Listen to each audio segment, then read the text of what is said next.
Welcome to Consciously Cannabis. I'm Carly, host of Consciously Clueless, the podcast bringing you this series. Together with guests, I'll be exploring cannabis through lenses of sustainability, mindfulness, and plant-based living. Bonus content from Consciously Cannabis will be available at patreon.com/consciouslycarly. Take a hit, or don't, all are welcome here, and let's get lit. Thank you for joining me. I'm really excited to have you on this new series on my podcast. Yeah, I checked out some of your earlier stuff. I dig it. Thank you. I really appreciate that. I am excited to be talking more about cannabis from this kind of lens of sustainability and mindfulness and what that means. And I thought really good information to give people learning about this. I think it's mindful to know about the things going on with marijuana and with cannabis at a bigger level, like not just what we smoke and how that helps us. But I think if you're going to partake, it's good to be connected to the big picture. So I thought it would be great to talk to you. So let the listeners know what it is you do and maybe about how you got there. Sure. I can give you the truncated story of how I got into cannabis policy reforms. I was a cannabis consumer, and then I quickly realized that it was a lot safer than alcohol. But then I got several firsthand views of the criminal justice system because of simple possession charges. And one of the things that really galvanized me in terms of getting more active in cannabis policy reform was that every single time I went to court, people that didn't look like me were getting much harsher sentences than I was. And that did not sit right with me. So I started doing more research and started realizing the racial and economic disparity that existed in terms of enforcement of cannabis policies or prohibition policies in general.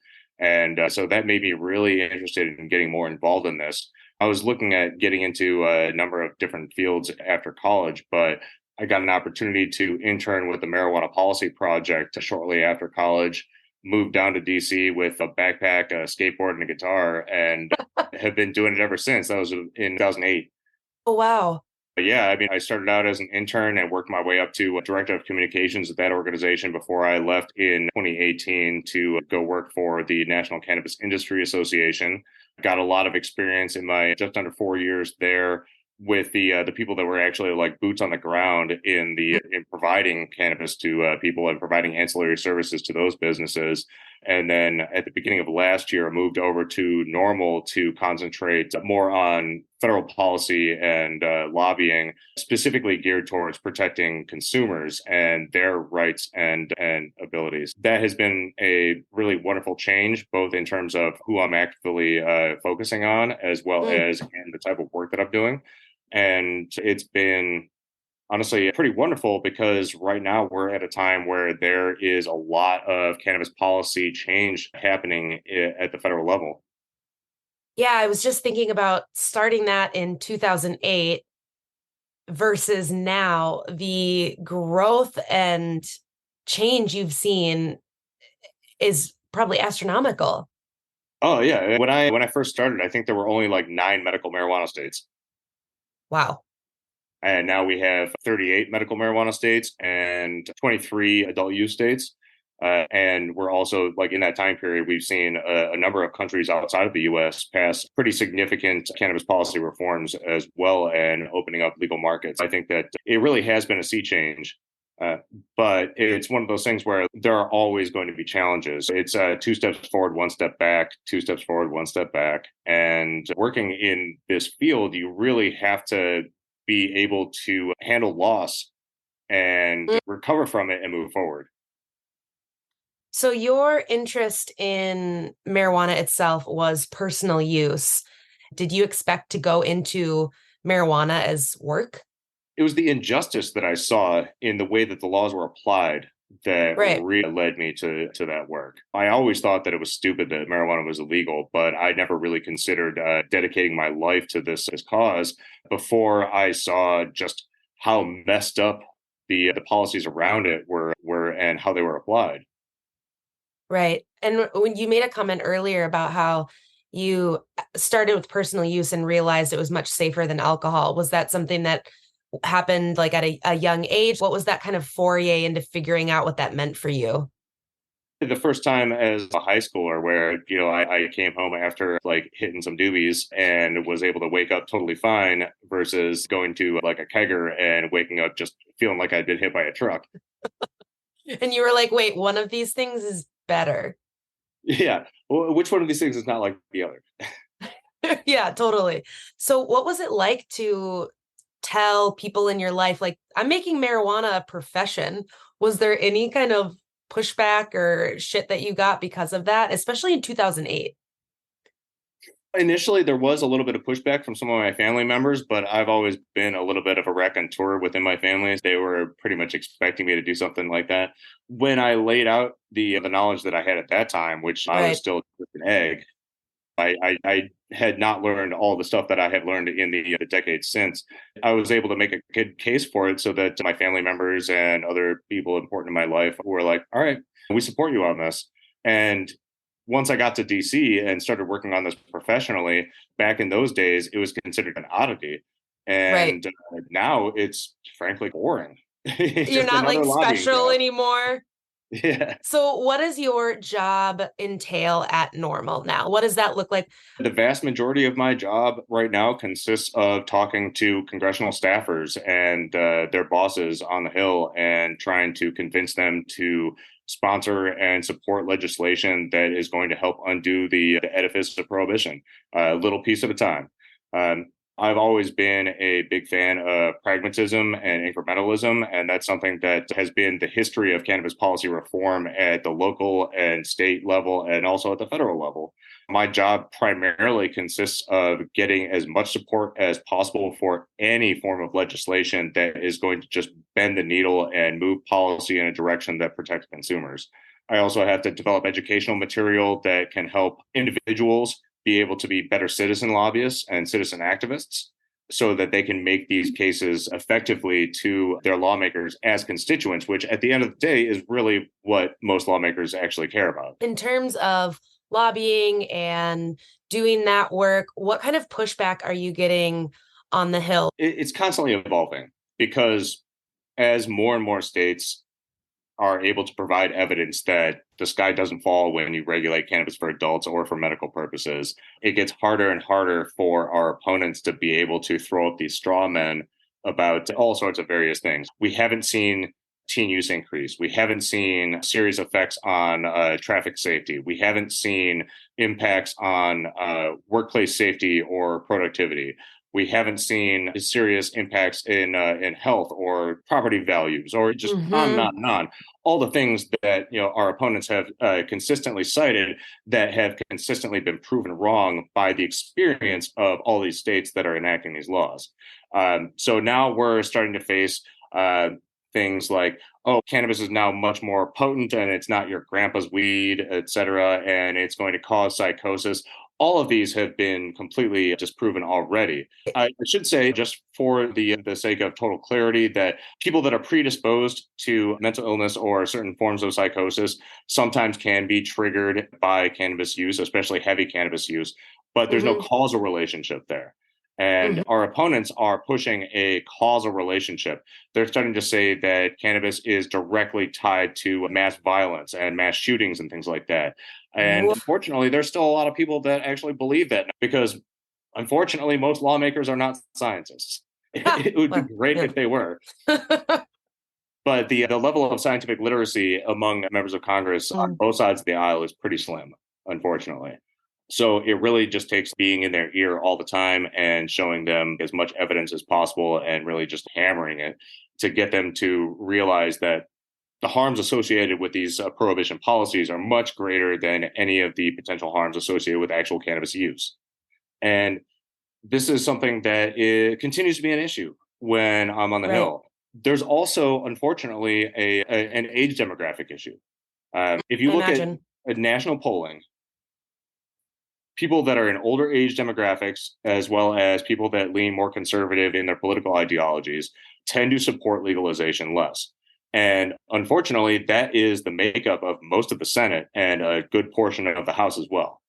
Yeah. So you really have to start from a level of undoing decades of reefer madness brainwashing that a lot of these members still have, and a lot of like cultural and moral issues that they have with Right. cannabis users based on outdated and false information. But that's basically where you have to start. And then once you can crack that egg, then you can start getting into some of the more nitty gritty policy implications of what different laws and different bills would actually do. And that ends up opening up a whole other can of worms that are largely related to political issues completely outside of cannabis. Yeah, it's not an isolated thing, as nothing is in our society, right? The ripple effects are vast. Absolutely. And unfortunately, both for most voters as well as for most lawmakers, cannabis policy reform is pretty low in terms of priorities. It's if you're looking at appropriations or budget language in any given year, measures that may allow veterans to be able to get to have their VA doctors recommend medical cannabis, or measures that are going to protect cannabis users in various other ways are oftentimes the first ones on the chopping block Right. because they are low priority issues. And the reason for that is that lawmakers are not hearing enough from their constituents that this is a high priority for them. So what does that mean for listeners that are like, this is a priority for me, but I'm not sure what to do. Politics are scary.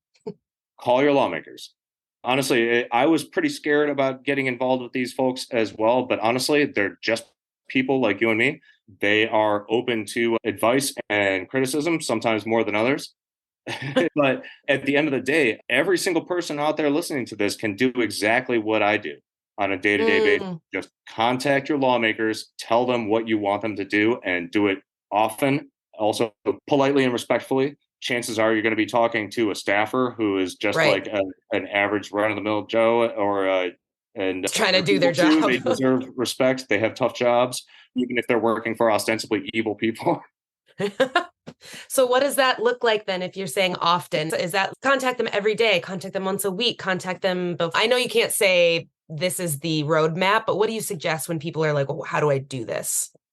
Well, a great way to start is just going to normal.org/act and using the tools that we have to just send an email that we've already pre-written to your lawmakers. Personally, I've used it. It's so easy and beautiful. Yeah, I mean, we try to make it as easy as possible because everybody's busy. They've got their own things to deal with. But I mean, if anybody just takes 30 seconds out of their day to, look at that email, follow the link, go to the site and just hit a couple of buttons and it's done. And when you have lawmakers that are getting like a couple hundred or 1,000 emails, Right. all basically from their constituents and all saying the exact same thing, they really do start to listen. Just this week, we put out a call to have people contact their lawmakers in support of passing the Safer Banking Act. And we generated more than 3,000 emails in less than 24 hours. Now, wow. Unfortunately, not all those emails went to the people that they needed to. And some of the people that we were really targeting did not vote the way that we wanted them to, but they're hearing from you. And every single person out there, no matter who you are, you have the ability to influence federal policy by contacting your lawmakers. That is the essence of democracy. So you are definitely speaking to this idea. I think that comes up not only when the word politics in general, but with stuff like this, where it's like, what am I going to do? What can I do? And I think because of your job and your experience, you are directly sharing like, no, this shit can help. This shit can make a difference. It absolutely can. I can see how people might be disillusioned by feeling like they can't actually have an impact. But this is the exact same thing that I've been dealing with professionally for almost 2 decades now. And it's something that you are going to run into frustrations constantly, but the struggle is the glory. You have to just keep pounding people, and your voice can be heard. Even if it doesn't necessarily result in policy enacted immediately, you have to keep up the drumbeat. That is the only way that we can ever change things in this country, is by just making sure that our elected representatives hear from us and know what we want them to do. I like keeping the drumbeat. I appreciate that. So for folks listening who heard the reefer madness comment about past generations, are you able to give a little overview of what that's looked like in our country, of when was weed being talked about and how over the past few decades? Hey there, it's me. If you're digging this conversation so far around conscious living in this episode and you're feeling inspired to make change, that's literally why I'm here. If you want sustainable ways to be sustainable, you hear eco-friendly or green and wonder if you're doing it right. You want to make your diet more earth-friendly by going vegan. You want to live a more connected life, but you're not even sure what that means. No judgment. It is possible to feel excited about making changes to make a difference in the world every single day with your choices, to go vegan and stay vegan without feeling like you're missing anything, or to learn how to make good choices for the planet without feeling stressed. I help folks who are ready to make changes in their life that support their health and the world around them through supportive coaching, practical education, and steps that make you enjoy the process. If that's you, email me at consciouslycarly@gmail.com and let's chat. Back to the episode. It's changed significantly over the past 15 years, I would say, but especially over the last 5 years. And this is largely because we have concrete examples of what a regulated cannabis system looks like that we can point to. Whereas before, there were really tightly regulated and effective medical cannabis systems. People, especially lawmakers, thought that this was just like an insane idea that could never happen. Right. But when you actually have examples to point to, where say, all right, this state have all done this, and some of them have done it better than others. Some of them have made mistakes. All of them have made mistakes, but all of them have done good things as well. And they're all learning from each other and are moving together with this learning curve towards best practices.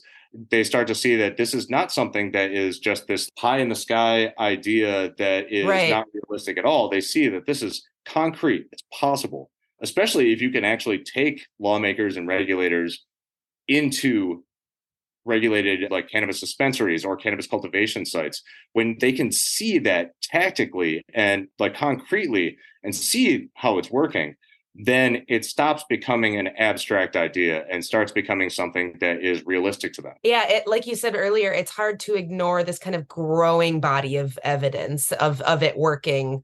It's harder and harder to poke holes in it. So it is probably getting easier in that sense for folks like you to be able to see, here's my list of examples.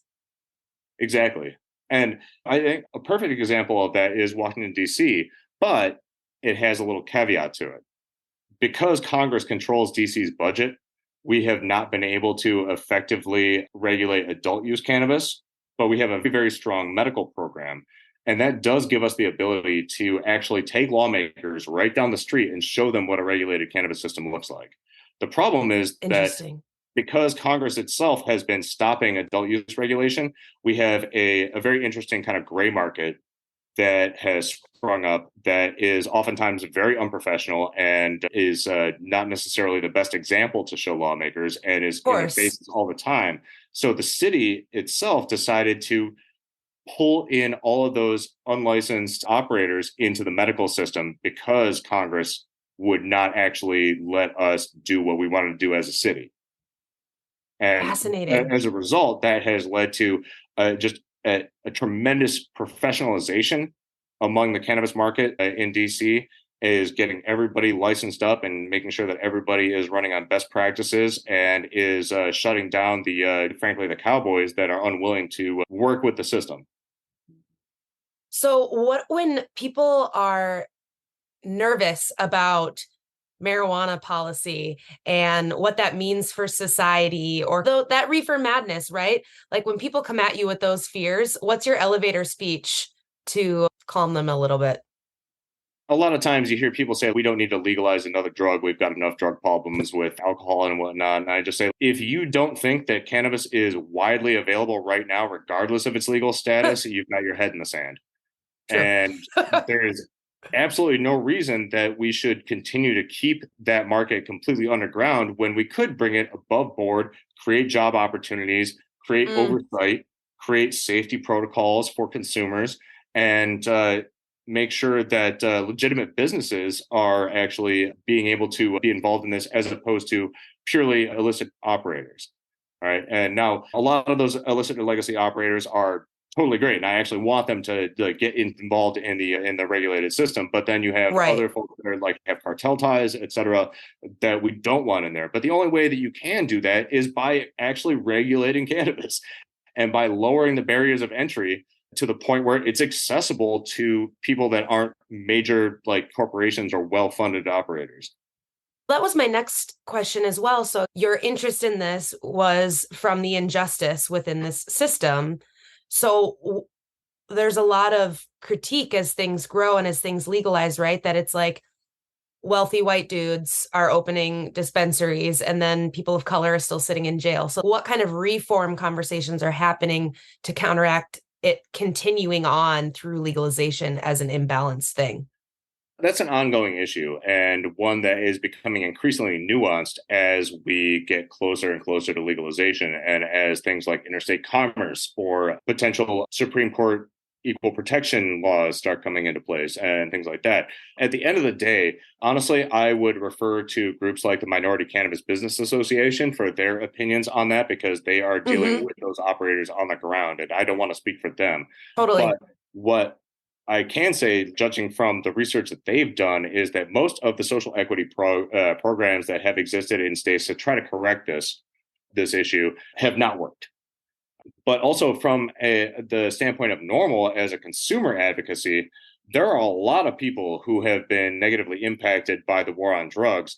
And a very small percentage of them actually want to get involved in the cannabis industry. So focusing the idea of social equity on business licensure, I think, is really selling a lot of people short when it comes to actually repairing the harms caused by the war on drugs. I'd be much more interested in programs and systems that are set up to make recompense for people that have been wrongfully arrested or unjustly punished because of cannabis use, as opposed to providing carve-out licenses for a handful of people. That being Right. said, I think that there absolutely should be lower barriers of entry for people that are representing marginalized communities that want to get into the industry. But at this point, I'm honestly getting a little bit annoyed at the fact that seems to be the focus of restorative justice when it comes to cannabis legalization, as opposed to much broader restorative justice for everybody that has been impacted by prohibition. That's such a good point, and I think such a good reminder to look at the big picture, right? To look at not just this thing, because the way you describe that, it is clear that's almost a distraction from trying to solve those bigger, more systematic issues. And even groups that specifically represent minority owned and women owned cannabis businesses are starting to come around to the idea that specific carve outs, which generally tend to get challenged by lawsuits in every single state in which they exist, are not necessarily as valuable or helpful as just overall lowering the barriers to entry. Got it. That's really interesting. I appreciate that point. That helps some perspective in my brain too. And I know listeners will appreciate it because, like you said, this stuff is so nuanced. And if you're not in it every day, it's important to try and keep your perspective open. But yeah, it's hard to keep up sometimes. I mean, there's states like Illinois that are actually still embroiled in lawsuits regarding the granting of social equity licenses, like Interesting. many years after passing a law that was specifically designed to try to help victims of the drug war. And then you have states like Oklahoma who are just like not even really thinking about social equity at all and just said, "Oh, if you want a cannabis business license, $2,500." Really? Yeah. It's really like telling that you create much more opportunity for people that might be financially disadvantaged or culturally disadvantaged by just keeping the barriers to entry as low as possible than you do by providing like specific carve outs.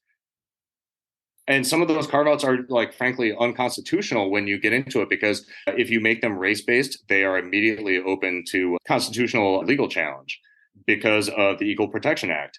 And while we definitely want to recognize that clearly the war on drugs has targeted Black and brown people far Right. more than Right. anybody else, legally, the same laws that were put in place to protect communities of color from that sort of discrimination are the same laws that prevent programs that are directly designed to provide specific race-based licensing from actually being able to be implemented. Wow, that's really interesting. And I think such a nuanced thing that I'm excited to keep learning, right? I'm always joking that selfishly, I just started this podcast for my own like learning and everything else. But I love getting to talk to people who know more about the things I'm already interested in this and find out there's so much more to know. And in that vein of starting this podcast, I really wanted to talk about the idea of cannabis from this mindfulness perspective. What does that mean for you to think about mindfulness and cannabis together? I think that it probably means a lot of things. The thing that pops into my head most directly is mindfulness about how, like, my own consumption might impact supply chains or have Mm, like ripple effects. I think that's important for everybody to think about, no matter what you're talking about in terms of your consumption, whether it's gas or food or cannabis or whatever. Thinking about exactly what the ripple effects and the trickle down effects of your consumption patterns are towards other people. And in right. particularly people that might be disadvantaged compared to you, or that might not have the same level of social cachet, or who might be marginalized. I think that's really important when you think about cannabis consumption as well. And it's also one of the reasons I'm super glad that DC allows home cultivation, because I can restrict that a little bit. Yeah, totally. But I think that, especially if you're a cannabis consumer, obviously there's a significant portion of the cannabis consumer base that is primarily concerned about cost. And I totally get that. At the same time, I think that if you're being conscious about your cannabis consumption, you should really be thinking about how you're sourcing it. So, like, maybe think about, even if it costs a couple dollars more per eighth or per gram of concentrate or whatever, maybe think about spending that extra couple of dollars at a dispensary that's owned by Black women, or Right. that is actively involved in advocacy work. Because at the end of the day, I really think that involvement in advocacy is something that is incumbent and a little bit of a moral imperative on not Mm. just everyday cannabis consumers, but particularly the businesses that are involved in this industry. So if you want to be a conscious cannabis consumer, do business with the companies that are actively involved in changing laws for the better and not just for their own profit, that actually have a criminal justice and a social justice framework in mind when they are working on advocacy. And how would someone, do you suggest, how would someone know? Like, I want to go get some weed and I want to support a cool place. How do I find out it's a cool place? Honestly, that's really tough because a Right. lot of people talk a big game and don't actually contribute that much to advocacy Like efforts. greenwashing in a very true sense of the word. Exactly. That's a good term. I like that. But yeah, it's 100% the issue, because a lot of people will put up a good front of being legalization advocates, but they won't necessarily be really contributing to the effort. So really, I don't think that there's any sort of like a database that you can use. Although that would be cool. Yeah, honestly, you just have to be a conscious consumer like you are in any other products, Any, and do the right. research yourself. And if you find information that is useful to you, share it with other people. I think that's the most Mm, important part, because not everybody has the time or the resources to be able to investigate all of their consumption patterns. So if you do have that ability and you find out information that you think other people would want to know about, share that information. Even I if it's love, just yes, I love that. To not to undervalue what sharing and information can do. exactly. Even if you change one person's consumption patterns based on their ethical preferences, you're making a difference. And that's really how all of this like larger scale change really grows, by just Right. one person talking to one person. What is the conversation at a policy level, if any, or that was on your radar around sustainability and sustainable practices in marijuana? Honestly, it's not really that big of a part of the conversation at the congressional level, but it's absolutely a big part of the conversation at the state level. And Mm, I'm personally trying to inject more of that narrative into federal policy conversations. And at least on the sort of like hemp side of it, it's actually a really big conversation in terms of the farm bill that's coming up, which I think is going to make a lot of hemp farmers very angry, and also going to make a lot of other hemp farmers very happy, can you say a because little we're bit more about that? yeah, I think that we're going to see pretty heavy restriction of hemp derived and synthetic cannabinoids like delta 8, THCA, etc. On a Um, federal level. yeah. Okay. But I think that we're also going to see a lot more support for more sustainable practices, as well as for the use of cannabis as environmental remediation in Hmm. terms of stripping toxins out of the ground, because cannabis is a great plant for sucking out heavy metals from the soil, as well as radiation. Um, and I think that we're going to I see didn't a know that. lot. Oh, yeah. Cannabis plants are basically sponges for toxins, which is why it's very important to make sure that any plants that you're using for environmental remediation are not put into the human consumption supply chain. Okay. Yeah. But it also means that we might see a whole lot more growth of hemp plants used for environmental or remediation that will then be able to be used for industrial uses. And unfortunately, because of the huge popularity of CBD products and then completely unregulated intoxicating cannabinoids like Delta 8 and whatnot, and synthetic Delta 9 that are starting to infiltrate these markets and that are currently not really controlled or enforced at all, um, we're seeing so much more focus being put on the cannabinoid side of the hemp market as opposed to the industrial side of the market, where I think that Totally. it could do quite a bit more good in terms of environmental sustainability, reducing waste, et cetera, Everything can be et made cetera. of hemp. It's Yeah, wild. one of the leading like tax guys in the cannabis space, Bo Whitney, is actually starting a company that is just focusing on making hemp-based disposable eating utensils, forks, knives, spoons. There are hundreds of millions of those produced every year. And if you even take They stick 10% around for a out of long that time. market, even 1% out of that market, and make that hemp produced instead of based on petroleum based plastics, then you are going to make a huge impact environmentally. It might not be something that's necessarily measurable, but at the very least, it will set a precedent and show people that they can do those sort of things and be market disruptors in ways that are much Mm, more environmentally friendly. that's exciting. I feel like there's a lot to come in that realm. There absolutely is. And unfortunately, because of the focus on intoxicating cannabinoids, which are really only popular because cannabis is still illegal in most of the big markets for those Right. places, you don't really have a lot of people that are really actively pushing towards the industrial uses. And that needs to change. Also, like people that might be buying products that were previously made out of plastic or any product that could be replaced by a hemp product oftentimes are not willing to explore that because of the Hmm. cost associated with it and the fact that it's a little bit alien to them. And Right. between education and making sure that these products are able to be produced at a much less expensive level because of easing regulations on them are going to be key in switching the hemp market from the intoxicating cannabinoid marijuana replacement market to the industrial and environmental market. I'm excited to see what happens and also to keep finding people to have that conversation with. That is fascinating to me. Yeah, there's a lot of people working on that. I'd be happy to connect you with them. Please do. Oh my gosh, I would love that. I would love nothing more. Is there anything that you want to share with listeners or talk about that I haven't given you space to do? Cannabis policy reform doesn't happen in a vacuum, and despite our branding and our long history, we're still a relatively small nonprofit. So, like any dollar you can send us definitely helps. Please go to norml.org/support. And also, if you want to contact your lawmakers, go to norml.org/act. Citizen activism is vital to getting anything done in this field. Lawmakers need to hear from you. And aside from that, anybody that wants to reach out to me personally, you can connect me through Carly's podcast, and I'd be happy to talk with you and explore some ideas for collaboration. Awesome. That's amazing. Absolutely. Thank you so much for having me. I'm happy to talk anytime. Thanks for listening to an episode of Consciously Cannabis. If you're not ready for this episode to be over, don't worry. Every Consciously Cannabis episode has bonus content. Sometimes guests and I will smoke together. Maybe you'll see some of my friends and I toke up.